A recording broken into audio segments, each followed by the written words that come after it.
Good morning, everybody. Oh, actually, good afternoon. I'm Liz Vick. I'm Director of Strategic Initiatives with the John Howard Society, and welcome to the 9th session of the John Howard Society Virtual National Staff Conference, which we have been holding throughout June and July in place of our in-person conference, which we'd planned in Kamloops in May. I am based in Vancouver on the unceded traditional lands of the Musqueam, Squamish, and Tsleil-Waututh people. And today I'm really pleased that we'd be able to focus our session on the expansion of the John Howard Society programming into Yukon with the opening of the Supervised Residential Housing Program in Whitehorse. I'm pleased today to be joined by Andrea Monteiro, Director of Corrections for Yukon Government, who is based in Whitehorse, as well as Howard Sapers, former correctional investigator for Canada and independent consultant who's based in Ottawa. And throughout the session today, we'll also be hearing 2 recorded messages, one from the perspective of an employee from the Council of Yukon First Nations, who is Reg McKinty, and also our CEO in the Lower Mainland, Mark Miller. As always with our sessions, you are very welcome to submit questions. You can upload them onto the right-hand side of your screen here into the chat box, and we will do our best to answer as many as we can. Yeah, with that, we will get going. So to kick us off on the discussion today, Andrea is going to be giving us some perspectives on the kind of context in Yukon.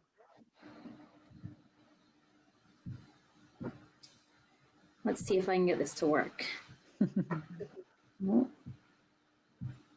that's not it. Sorry. Here we go.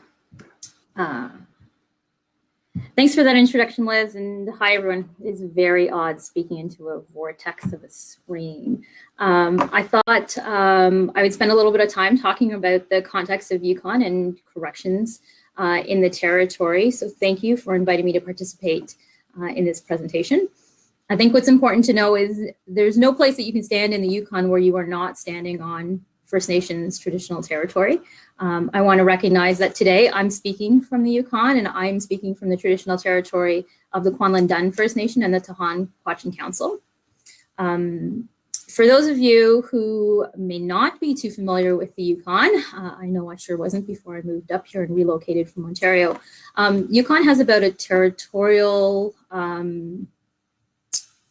a total residential population of about 41,000 people. So not too many when you're comparing it to large cities such as Vancouver and other places in the country. But what I think is really interesting to note is of those 41,000 people, about 32,000 of them actually reside in the capital in Whitehorse, which means that they're very small communities located throughout the rest of the territory. Based on self-reported data from June of last year, there's about 8,500 people who self-identify as Indigenous or First Nations, and that represents about 20.6% of the total population in the territory. So the numbers are a little bit different from the rest of the country. And as you'll see on the slide there, territory is made up of about 15 small rural communities. Other really interesting thing about the territory itself is that the First Nations here, of which there are 14, 11 of them are actually self-governing, which means that when provinces or territories or service providers are looking at developing programs or services within the territory, it means negotiating or having conversations or discussions and engagement or consultation with 11 different governments on a government-to-government conversation, which is also a bit unique from what happens in other places in the country. So I wanted to share a little bit of that context around the territory itself and the population and the demographics. So it forms a bit of a foundation of what corrections in the territory looks like. So prior to 2018, corrections itself, much like the rest of corrections throughout the country, was going through some hardships and still is. And the Whitehorse Correctional Center wasn't any different.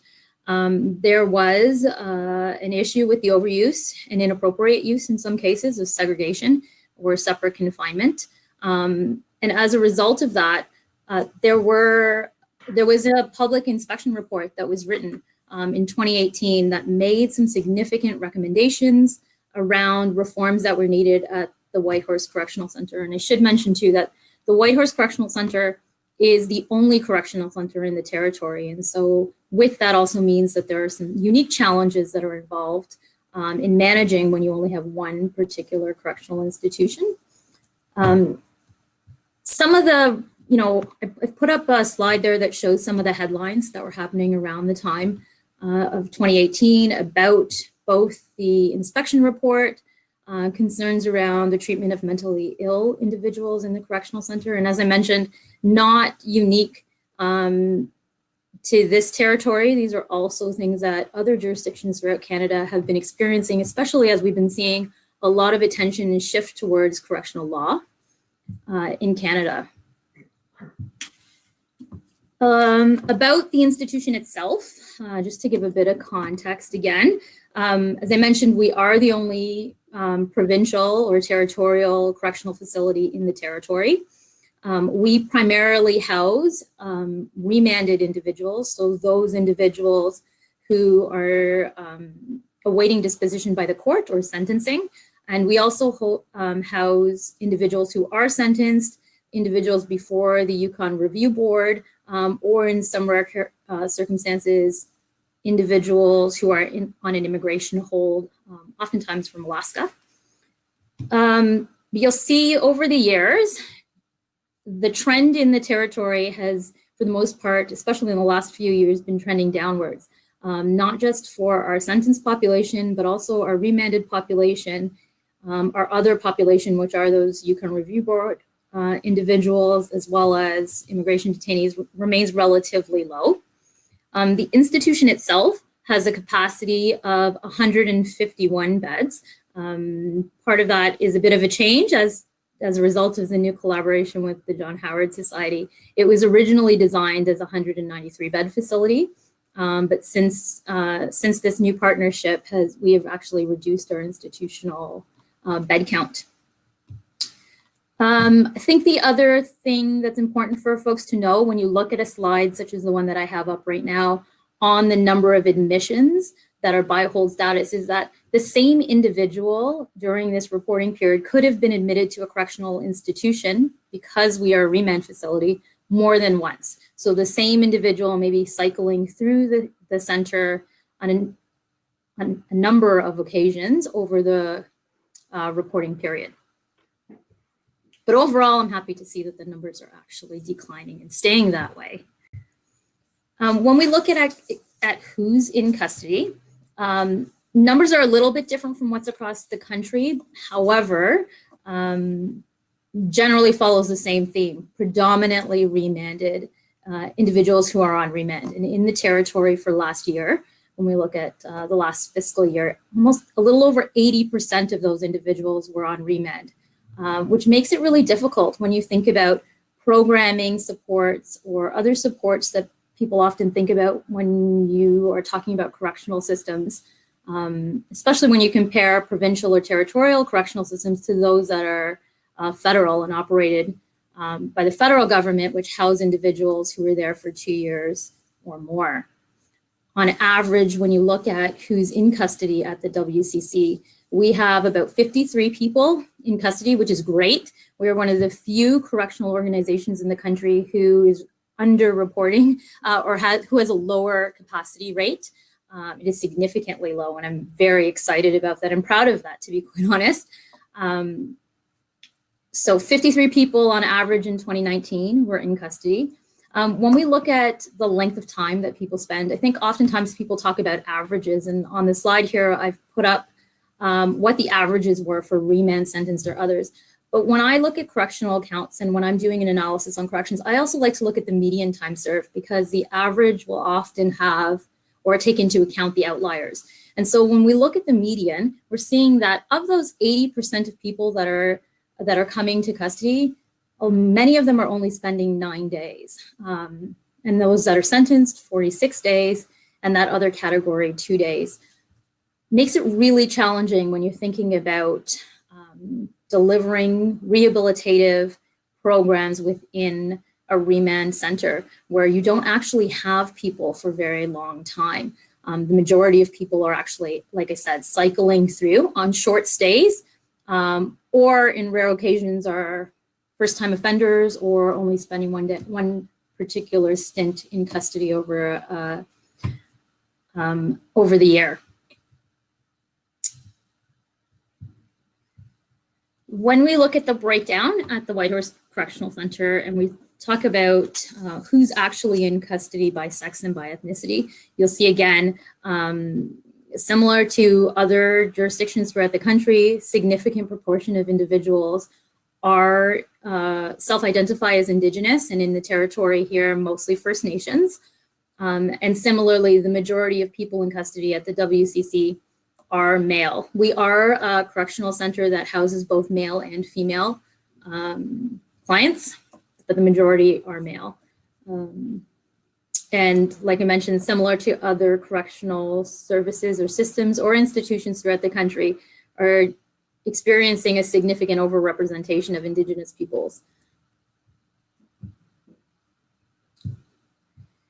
So for those of you who don't know me, I recently moved to the territory about 1.5 years ago. And part of the reason that I made that move was so that I can help the territory with the corrections reform and implementing those recommendations from the 2018 inspection report that was written by David Lucadelis. And part of those recommendations included conversations or changes to be made around the Corrections Act itself, as well as the regulations, predominantly around segregation and separate confinement. A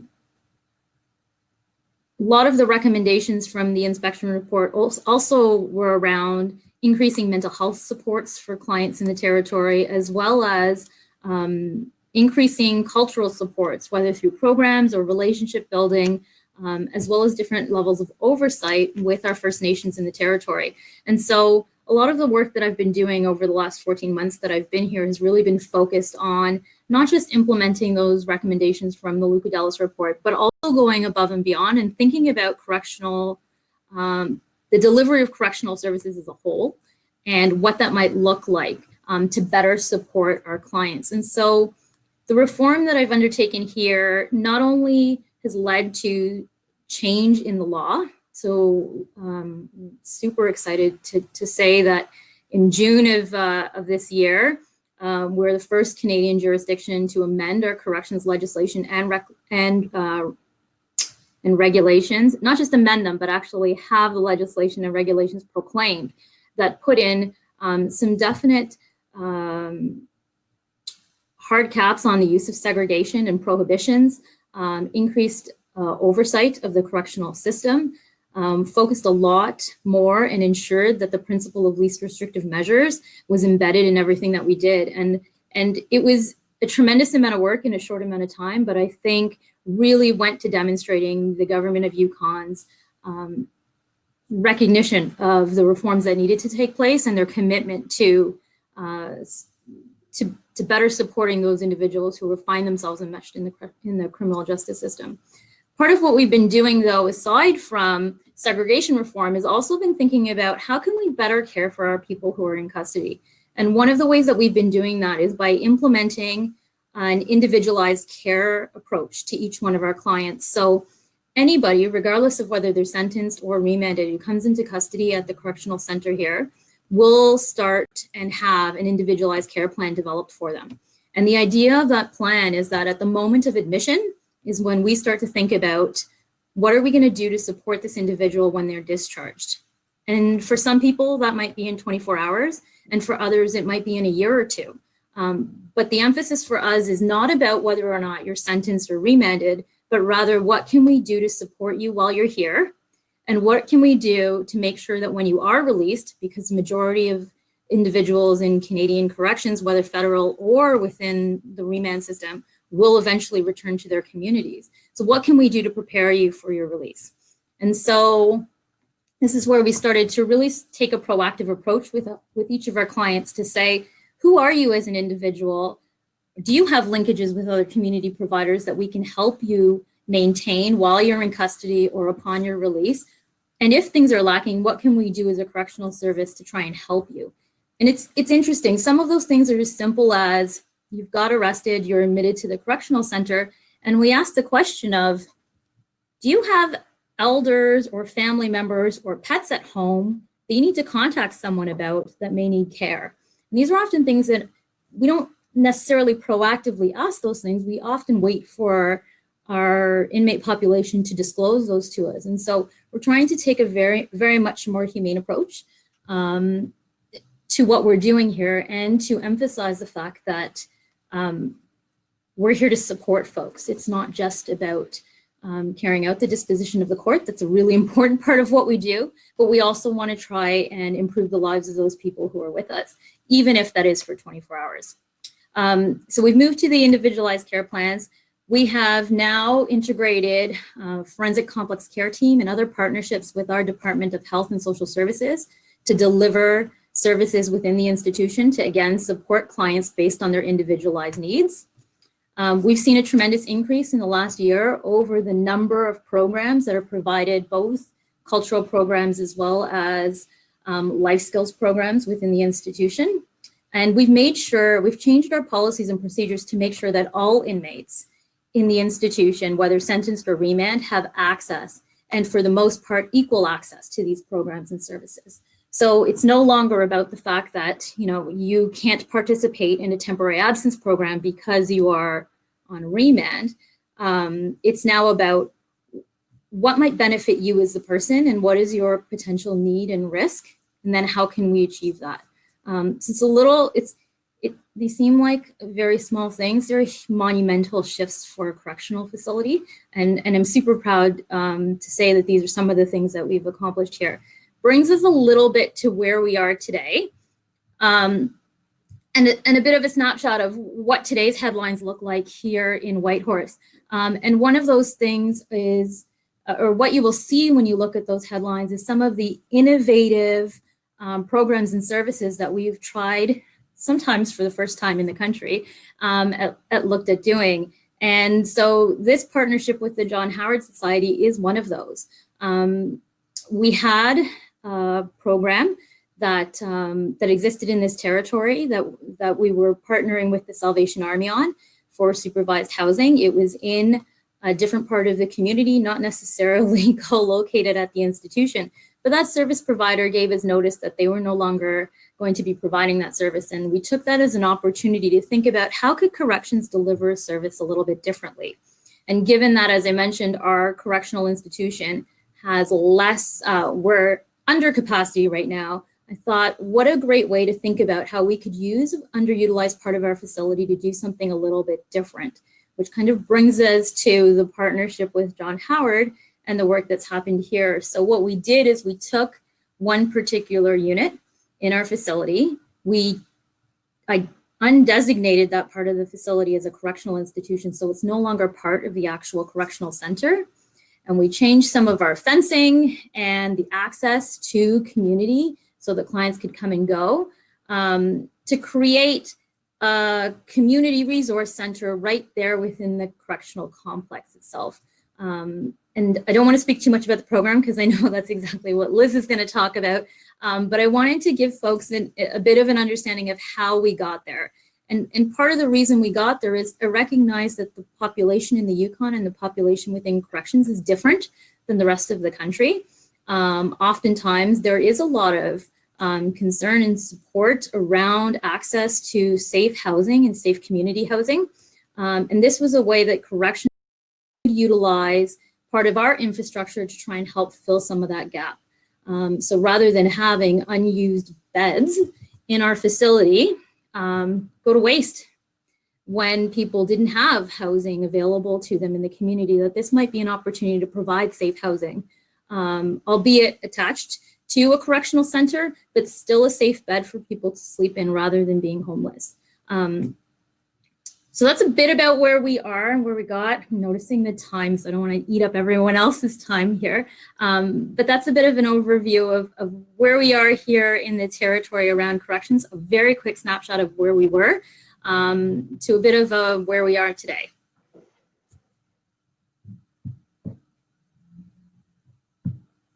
That was great. I really appreciate you the time to provide us with all of that context and the lead up to what has brought us to where we are today.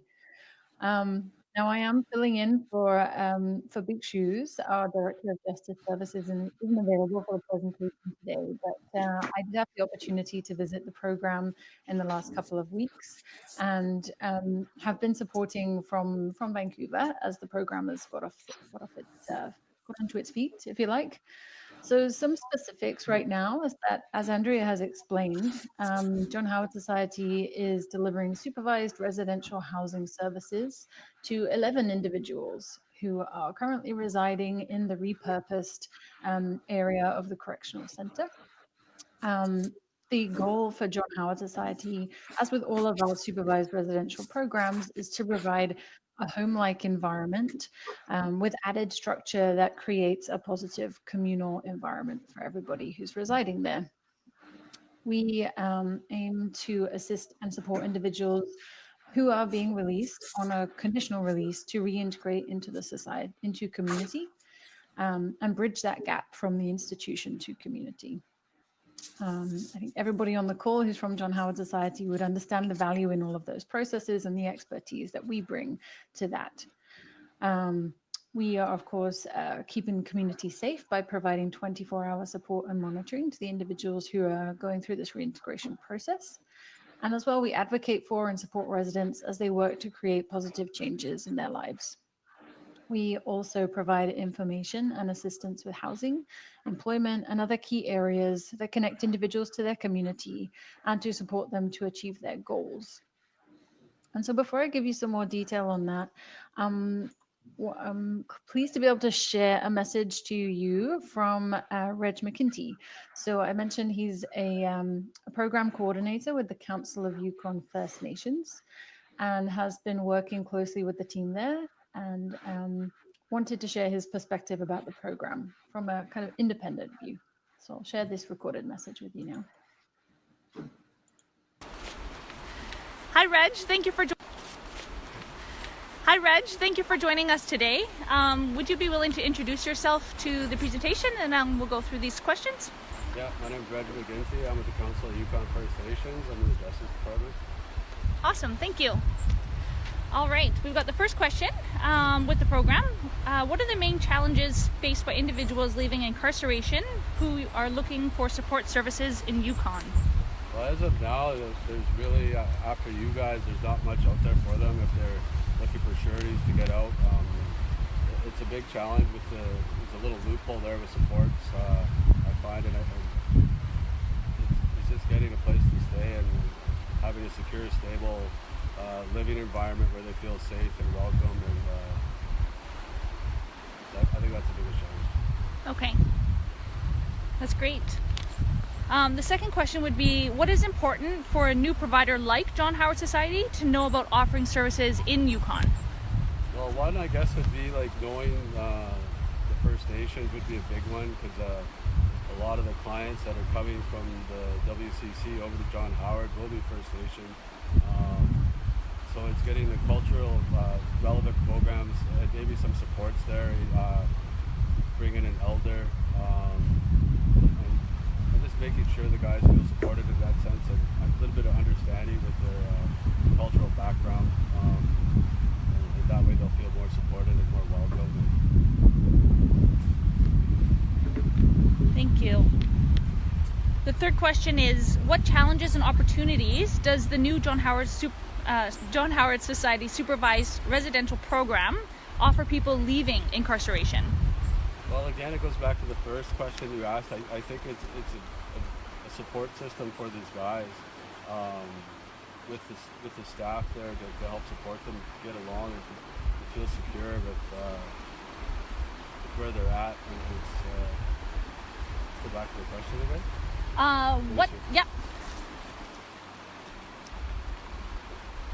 Well, one of the biggest challenges too, I guess, would be like it's just that too, getting the right people in there to help with the supports with the cultural stuff.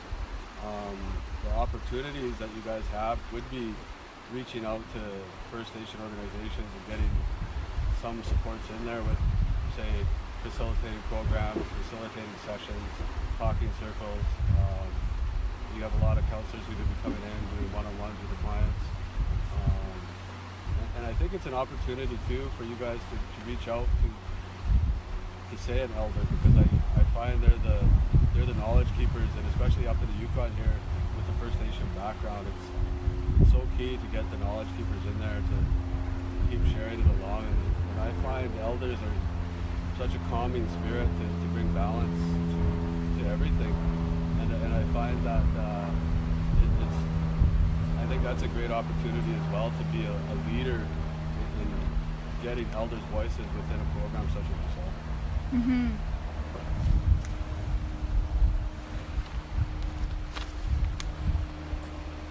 Thank you. And the last question is, do you have any other comments you would like to share with us about the program as it develops? No, I think you guys are doing a great job. I can speak a bit to the success that you guys are having right now, and I think that you guys are off to a great start. You know, you guys have some good managers here. Gigi's does quite great things with their clients. I know it's a number of clients I work with at the John Howard Society that they speak about how supportive the staff are to them, and also very understanding. And I think that speaks a lot to Gigi as well as the manager. But I think it's also important to understand that these guys have come from some pretty tough spots, and it's some of them could be institutionalized, and it's pretty hard to be in a unit in the WCC in jail for 9 months and then coming over, and then but at the same time I see it's a great opportunity for the John Howard Society to do great things with these guys, and I look forward to seeing where you guys go, and definitely support you guys. That's great. Thank you, Reg.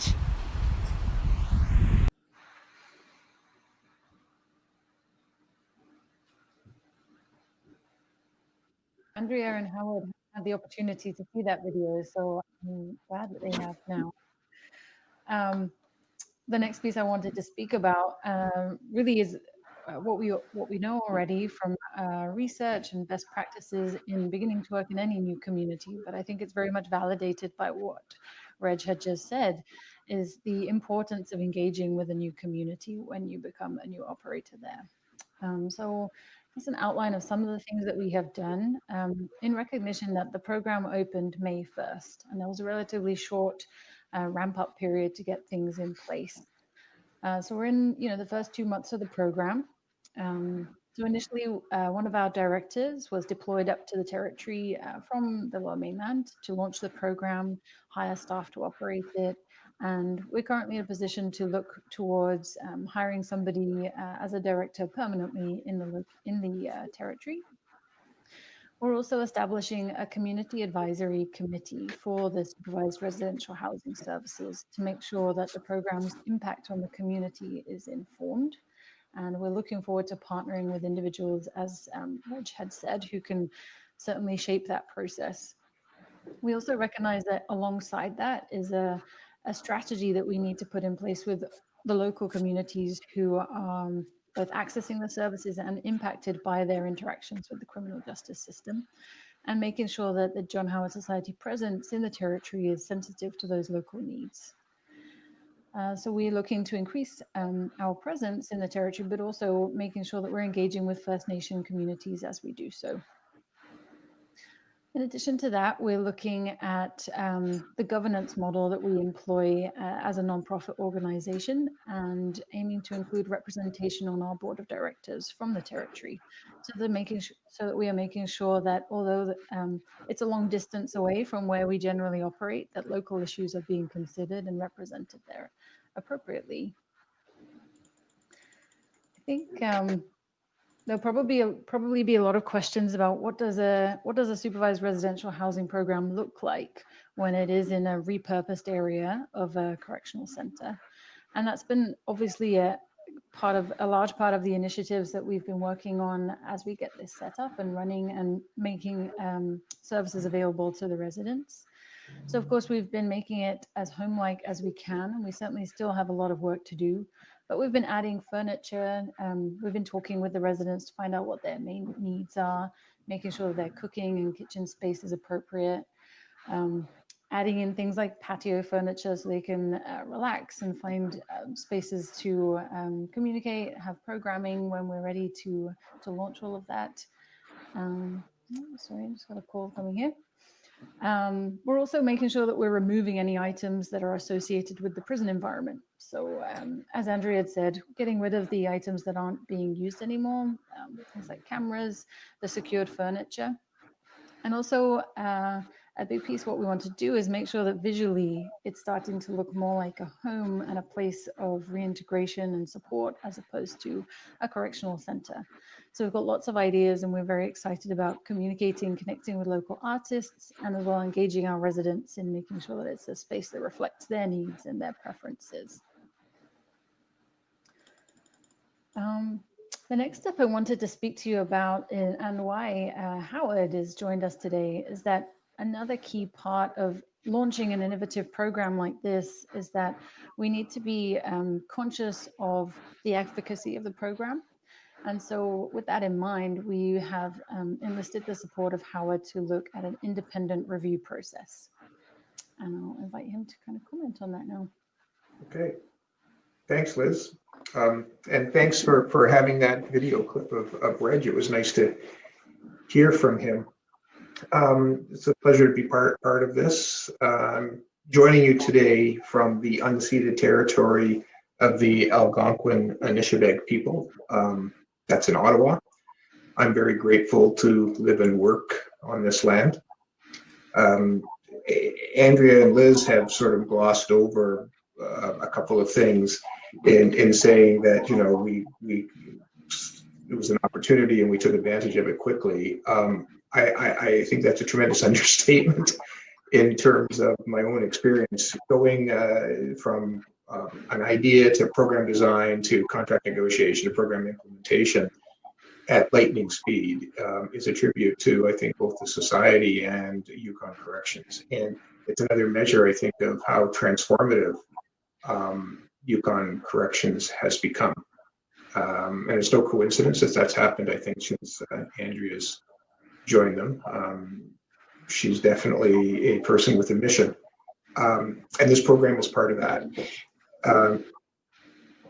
The partnership between Yukon Corrections and John Howard Society for this transitional housing program is not just important in corrections, but it's important in terms of social supports and structures in Whitehorse. And when you think again about the population dynamics of that territory, and I've been in Whitehorse a number of times over the years. And, was recently, well, I guess it was about a year ago now, I was up at the Whitehorse Correctional Center again. Whitehorse Correctional Center, frankly, is an eyesore in a beautiful landscape, and that's just,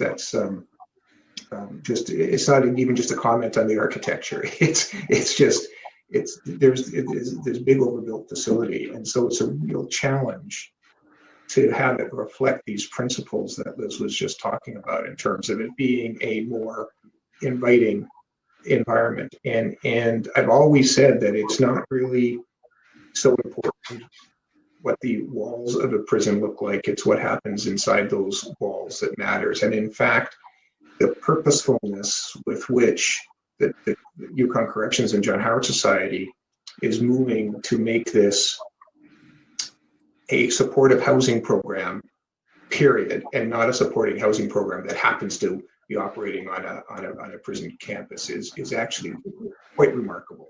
And that said, this program has not been without some risk for both the Society and Yukon Corrections. And in fact, when the program was launched, it was seen unfavorably by some as an alternative to a traditional halfway house. And people scratched their head and couldn't quite understand how a halfway house could operate inside a jail. Well, it's not a halfway house operating inside a jail. It is a transitional supportive housing program that is co-located in the way that we're now seeing healthcare programs and facilities, for example, being co-located on carceral footprints as well. These risks are important to recognize, and they were recognized early on. And I think that the risks led to some of those initial discussions about the need for independent external monitoring, review, better engagement with the community, and evaluation. And that really brings me to what my role in this has become. But I think what I'd like to do is I have a 5-minute video clip from Mark Miller, the CEO of John Howard of the Lower Mainland, or British Columbia. And I think it's better just to hear in Mark's own words the perspective of the society, why it is that this external review, this monitoring, this accountability is important. So if we could cue up that video, it's about 5 minutes, and then I'll continue with my own comments. Hi, my name is Mark Miller. I'm the CEO of the John Howard Society Lower Mainland. Hope you're enjoying the presentation today regarding our new supervised residential housing program in Whitehorse. I've been asked to just make a few comments about the purpose of our review process that we're currently developing and we'll be working through in the months ahead. One of the questions I was asked was the purpose of the review process. Certainly, I think we see this as a very innovative program. It's a new program. It's a very innovative use of space by the Yukon government, and a very innovative partnership between our organization and the Yukon government and the people of the Yukon. And I think we want to make sure that we're doing it as well as we can. And while we do that with all of our programs, I think because of the uniqueness of this program, we're working in a new community. It's a new and innovative model. We wanted to put some pieces in place that allow us to really look at the things we're doing well and the things that we need to improve upon, and how can we make the program the best it can be. And how can we develop the program along the way to really meet the needs of the individuals that are accessing the program and ultimately for communities across the Yukon. And another question was why is it so important to do it in the early stages? And I think just to further expand upon that. Certainly, we want to make sure that it's moving in the right direction, that we are, we have wide and varied experience starting new programs in the justice field and community living field. But in this particular case, because of the uniqueness, we want to, I think, start those assessment tools as early as possible and make sure that the program is moving forward in a way that allows us continue to build and create a program that fits well for the individuals and the people utilizing it. We're really pleased to be working with Howard Sapers on this process. I think Howard, in our mind, was a key part of developing a review process. Certainly through his wide and varied experience in his career, his understanding of the John Howard Society, his understanding of corrections practices, best practices, things that don't work, things that haven't worked well, the unique pieces that perhaps work in different types of correction settings and in unique communities. I think we felt working with Howard on this was a great opportunity for us, and certainly is a big part of us moving forward with this review process. But that being said, we wanted to involve the people of the Yukon in the review process. So involving people with some type of expertise or knowledge around the criminal justice system and program oversight, and also an understanding of the Yukon and the communities in the Yukon and the needs of those communities, I think are key pieces that we'll be looking for. We're going to start the process. Howard is developing some of the pieces now. We've recently posted to start to hire those reviewers in the Yukon, and ideally we'll be working toward starting the process, the review process in October, and hopefully have a final report in October. I think the things that we're hoping to see are the pieces that we have done well to date, and perhaps the pieces that we could have done better to date. And through that, that will help us shape some of the things that we need to change or improve upon. I think that quality improvement in providing person-centered programs is something that we talk about and we take pride in. But certainly in this case, we want to make sure and be able to demonstrate that it's something that we are doing. I think as well, it's something that we will be reviewing, taking those processes and moving them into our own programs that we're currently doing. Certainly we have some very long-standing programs that we're very proud of. But I think anytime we can come up with new tools that help us assess the success of those programs is important. So again, I want to thank everybody for their time today. I hope this has added to the dialogue a bit, and enjoy the rest of the program. Thank you. All right, well, I'm not sure about how the magic of all that worked, but it was great to have Mark join us for that, for those comments. Mark said a lot of important, I think, and interesting things, but I want to focus on just a couple. To bring in a review process from the get-go is an important recognition of being accountable. And these, but Mark also told us two other things. The John Howard Society of British Columbia is committed to having person-centered programming, and they have a quality improvement or constant improvement orientation. And if you look at the literature about successful human services, those last two things are always features of successful programs. Being client-centered in your service delivery and always looking for ways to improve your service.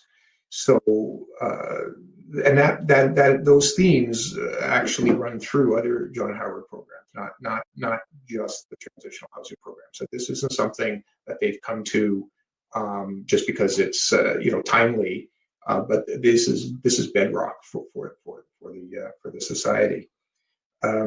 So I am developing this monitoring and review scheme, and in my mind, this process is going to address four needs. It's going to address the need to benchmark, to understand what this program is and how it's evolved, and is the implementation, does it have fidelity to the program design, and we have to look at contractual obligations and things. So we're going to benchmark the program. Also, the need to engage the community. And you've heard both, you've heard from Andrea and Liz and Mark about how important it is to be sensitive to the community and make sure this program is not just paying lip service to that, but there is actual engagement, and that it is built into every process and every decision. And even the move towards broadening the representation of the board of directors of the society to include territorial representation, I think is a sort of a tribute to that notion about engagement. It's also the need to refine service delivery, and finally the need to be accountable. There's no substitution for accountability and transparency when you're working in a community. So the review model will put a priority on local involvement, on being arm's length, and being transparent. And that process has already started. You heard both Mark and Liz talk about local reviewers. I'm going to address that more in a moment. On a personal level, I'm very excited. I'm very happy to be involved in this review. This program, this transitional housing program innovation, reflects my own beliefs about alternatives to incarceration, about community engagement, and about independent oversight. These are things that I've worked for throughout my whole career, and it's just so nice to see them all come together in a transformative climate that's being created in Yukon. We're going to use the United Nations Standard Minimum Rules for the Treatment of Prisoners, now known as the Mandela Rules, as the foundation for the planned review. The United Nations Committee on Drugs and Crime has created a checklist for assessing compliance with the Mandela rules. And I'm in the process of adapting that checklist to be the primary tool to be used to conduct the review. So the checklist can't just be taken in its totality and applied. It wouldn't be appropriate because it's really designed for places that are administering sentences and run the gamut of security environments that wouldn't apply to this transitional housing program. We also have to add a few things because the UN doc checklist, for example, doesn't address governance issues. And governance is really important when we're testing independence and accountability. So that checklist is being adapted, and that'll be an iterative process. It's not just something that I'm dreaming up in the comfort of my home office, my little COVID cocoon. The checklist is there's going to go through a number of revisions. I'll be checking it out with both Yukon Corrections and with the John Howard Society, sort of reality test it and make sure it's applicable and will serve everybody's needs. Other sources of information will also be used to inform the review. Contractual obligations, principles of good public administration, and those recognized hallmarks of independent oversight will all be factored into the mix. As I said, local reviewers are being recruited, and this is absolutely essential. People that know the community, because this is really a community-facing program, will be engaged in doing the review. So completing the checklist, doing the interviews, looking at the documents, and having firsthand experience of visiting the site and making their own observations. Those positions are being recruited right now as we speak.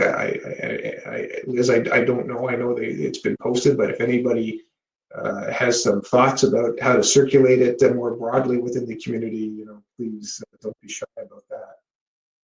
As I say, the overall review process will include site visits, interviews with program staff, with participants, with stakeholders, and the examination of documents. So we want this to be, a completely open process, and I think everybody involved has agreed to that. Once the reviewers are hired, they'll participate in a couple of days of training. The training will include an introduction to Yukon and to Yukon Corrections, to the John Howard Society, some background on human rights in corrections, as well as the standard minimum rules, and the use of the adapted checklist will be introduced, and basic interviewing will be discussed as well. So the training will be conducted remotely. The details of that are still being worked out. In part, it depends on where we're at with managing the pandemic, and in part, it depends how many reviewers are actually offered contracts by the society, and then it'll also depend a little bit on Andrea's goodwill, because we're counting on Yukon Corrections to provide some space and some technology to support the remote delivery of the material. Our plan is to have the training completed in September, and the first review to be conducted in October, and a final report to be written by October 31st. So that, there's nothing about this process that is leisurely. The speed with which this all happened is continuing. We want to get some information into the hands of decision makers really fast, and we want to not miss any opportunities to make service improvements and process improvements along the way. It is a pleasure to work with a government that's willing to try new things, and an agency that's committed to excellence. This can only lead to positive outcomes for clients and their community. Thinking about evaluation and ongoing monitoring early in the process, as they've done, is important. It'll contribute to a better review process. It'll contribute to a better program. That said, both the Society and Yukon Corrections know that this is a preliminary review, and that lessons will be learned not only about the program, but also about the review process itself. I'm confident these lessons will be valuable, and the knowledge gained will be applied. I'm also confident that the review process won't be perfect right out the gate. So we need to make sure we pay attention to that, to getting this process right as well. Thanks again for including me in today's discussion.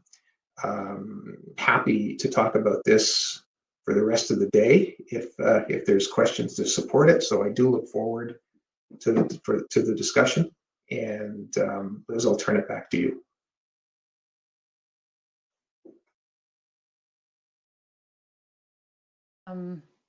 Yeah, I so appreciate you taking the time and explaining in detail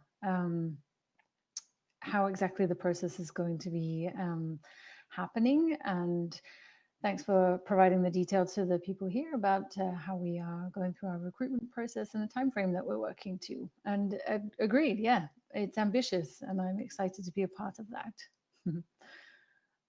We have had a couple of questions come through on the chat box.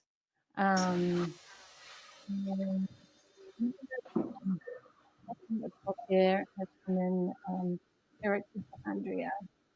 Perhaps you can comment, Andrea, on, I think the question is interested in your thoughts on using the term client as opposed to inmate when discussing individualized care planning for people who are incarcerated. Yeah, yeah, I think, the words inmate, prisoner, offender, all mean different things, but in my opinion, don't necessarily always help us connect with the fact that this is a person that we're talking about. This is a human being, and a human being first. And so I certainly have been trying to make a concerted effort to humanize corrections, to make sure that we're talking about individualized people or individualized care plans, or referring to certain segments of our population as clients. And I make a conscious effort to do that, to do my little part to change the way that sometimes that sometimes the media or others portray the interaction between correctional officers and the clients that we serve, and also sometimes to help my officers think a little bit differently about the individuals that they serve, and that to think about them as clients or think about them as individuals that we are caring for, as opposed to just using terminology such as inmates or offenders, or in my case as well, we also, the institution is also the police lockup. And so, the words prisoners, inmates, and offenders get thrown around quite a bit in the different contexts. And so for me, it's thinking about everyone as a human being and focusing that way. So that is part of the reason, and it is a conscious choice as to why I try my best to talk about the people that we serve as clients in certain contexts, fully recognizing, though, many of them have not chosen to be with me. But again, it's a matter of thinking about how to humanize the individual that's in front of us. Thank you. Yeah, that's a really, really great description and explanation of your intentional use of that language, which obviously didn't go unnoticed. So thank you. Another question here is, what is the broader community's response to the housing and program model? I think I could comment on that a little. Certainly it generated some media interest and some community response, both within Whitehorse and in BC. I should say Yukon and BC. I think there's a lot of work for us to do, and I think Howard has probably given the most comprehensive explanation today about the value of this new and innovative program. But I understand that this is new and it's unusual, and it has raised eyebrows as we've moved forward through it. And part of our job is, as we've explained through the purpose of conducting an independent review, is to demonstrate that it is valuable, that it has a positive impact on the people who access our services, and that we're transparent as we do it.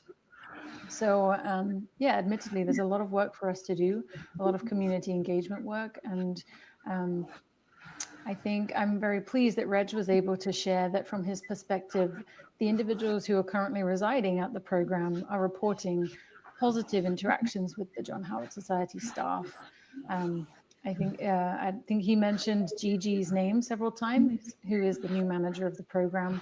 And having met and worked with her a little bit myself, I can attest that, yeah, working with an individual like that, you certainly understand how committed she is to the individuals who are residing there, and the outcomes, the positive outcomes that the team is working towards. So I wonder if anyone else here, either Andrea or Howard, would like to comment on anything else about how the community has responded to this new model. If you have any other comments apart from what I've provided. No, I think what you provided was great, Liz. I think Howard alluded to the timeliness and the timelines of what's been involved, and maybe a little bit of background on how this came about. I talked about the previous service provider here in the territory, but really what we're talking about is notice of a program that I received. I received notice in late December that the previous service provider wouldn't be providing a program any longer, and they actually owned the home that they were delivering these services about. And so if you think back to December, it wasn't actually that long ago.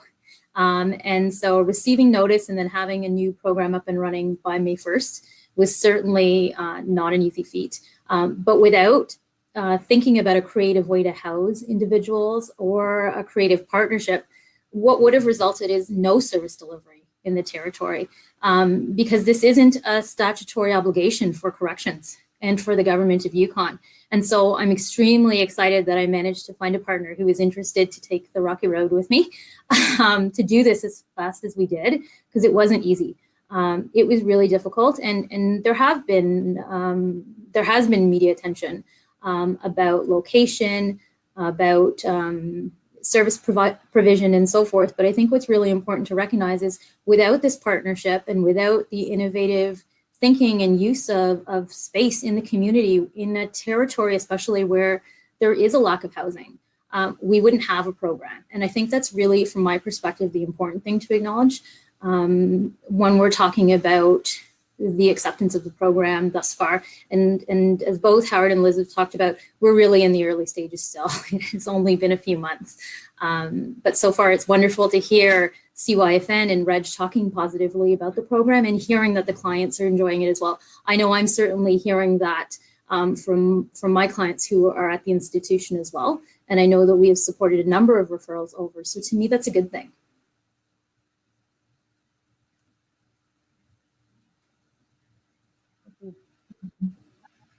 Maybe, I mean, there's a large question that's come in at the end, and maybe we only have a minute or so left to respond. I'm going to open it up to Howard to say somebody's observed that the program appears to be redefining the notion of incarceration and related institutional structures, and that this model appears more radical and transformative than it would appear to be on the surface. Do you agree with that observation, Howard? Discuss. It sounds like a graduate school seminar. Yeah, you know, I mean, I don't want to play word games, but this isn't about incarceration. It's about decarceration. This is about finding a way to deal with people who are justice involved in the most normalized, humane, and dignified way possible, and making sure that this is a supportive experience as much as it can be, while people are still having some of their personal liberties restricted for one reason or another. So I don't know whether the intent was to, you know, break barriers and break molds, but certainly the operation is not just about making incarceration nice. The intent is actually to do something that's much more human and community focused. So I think it's a good. I think it's a good observation. But you know, language is really important. We just had the discussion about language, about whether, you know, people are clients or prisoners, you know, or, you know, residents or inmates or participants or offenders. You know, I mean, the people, and this is housing, and it's transitional housing because we actually don't want them there for a long time. And so I think language is important, and I think having that kind of an orientation is important.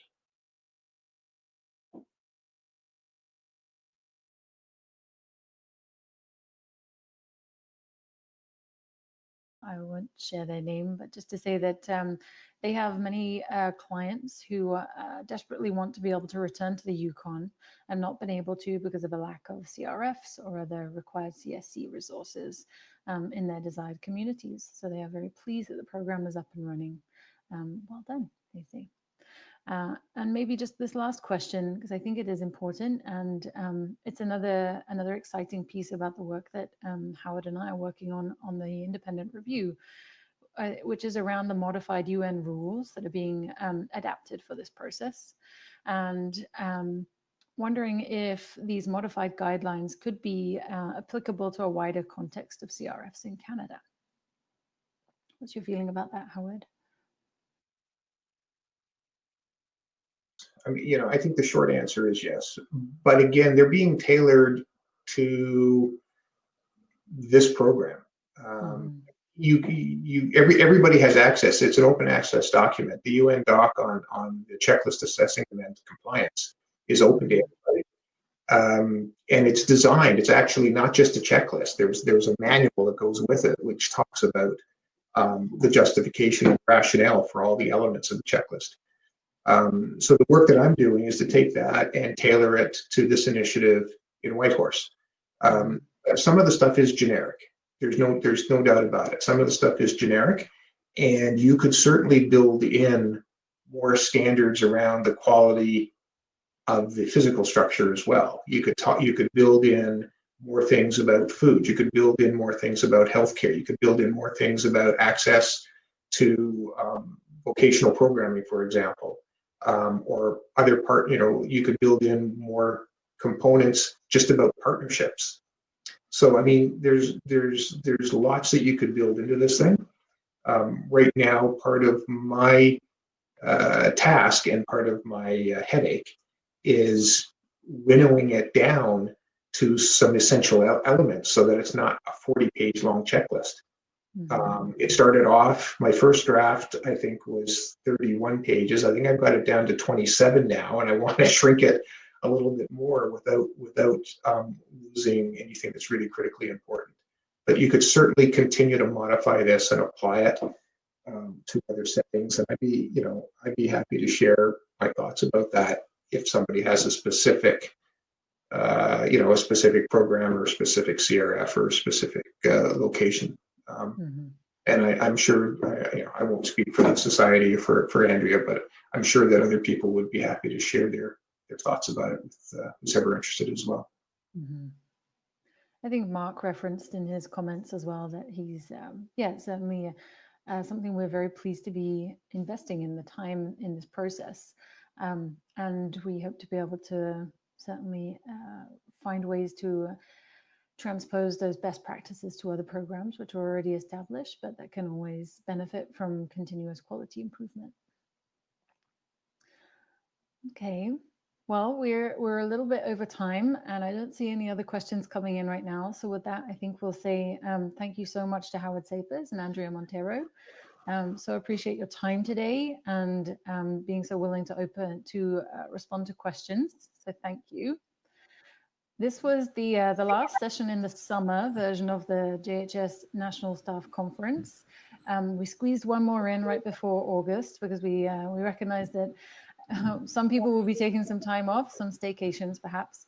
But this is going to be a monthly event that we can host in the same platform, and that us in the team here are very willing to coordinate moving forward. So it's an opportunity for best practices across Canada that John Howard Society is involved in, or our partners that may be worth sharing with the rest of the community. So if you have ideas, please do get in touch. You can find us on our website. All of the presentations so far are embedded in our blog if you want to look back at our previous sessions. And yeah, really open to ongoing discussion, and thank you so much for your time today. Thank you both. Thank you. Thanks, Liz. Thanks, Andrea. Okay. Thanks. Bye-bye. Bye.